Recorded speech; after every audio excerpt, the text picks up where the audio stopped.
Hello, my name is Father Bill Moisana. I'm pastor here at Resurrection Catholic Parish in Tualatin, Oregon.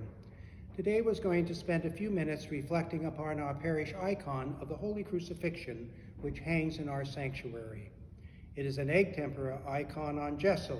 It measures 8 feet by 13 feet, and it depicts, of course, Jesus hanging upon the cross. It is written through the hand of Mary Caslamides, our parish iconographer. This cross is resting upon Golgotha, otherwise known as the place of the skull. And in the icon is, in fact, a skull and bones, which rest under the cross.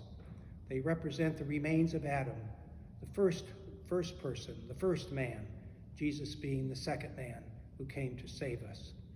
To Jesus' right is his mother Mary, the God-bearer, the Theotokos.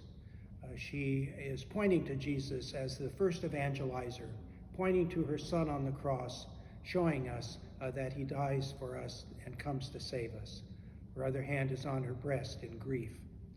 On her feet are red shoes, which represents her lineage to King David, to the royalty of the nation. To Jesus' left is John the Beloved. He is shown with a very grief-stricken face. He has his hand up to his face. His other hand hangs in passive acceptance of what is occurring. What's interesting about this image of John the Beloved is that after Mary had written it, before then, an image was found in an icon of John in the catacombs in Rome. And it was very similar to this image. The icon in Rome is written in the 4th century, but this memory of John, what did John look like, has come down through the centuries in iconography.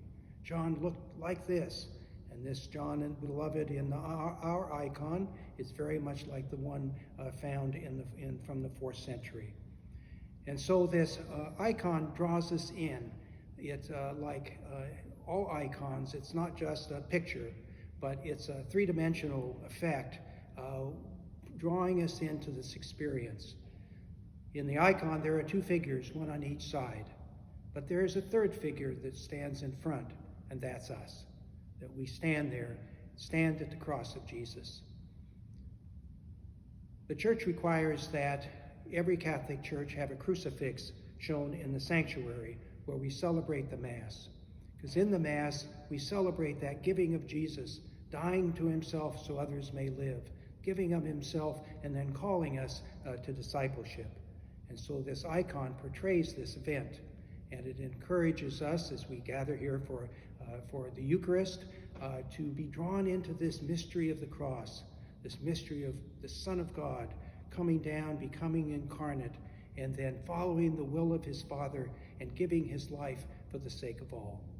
And so then we'll reminded then to give of ourselves, to be generous of heart, and to reach out to those in need and be good stewards of all the gifts that God has given us. And in that way, we reflect this reality of Jesus in this icon of dying on the cross, surrounded by the people who loved him, surrounded by his mother and the beloved disciple as he gives his life for us and then goes to the Father.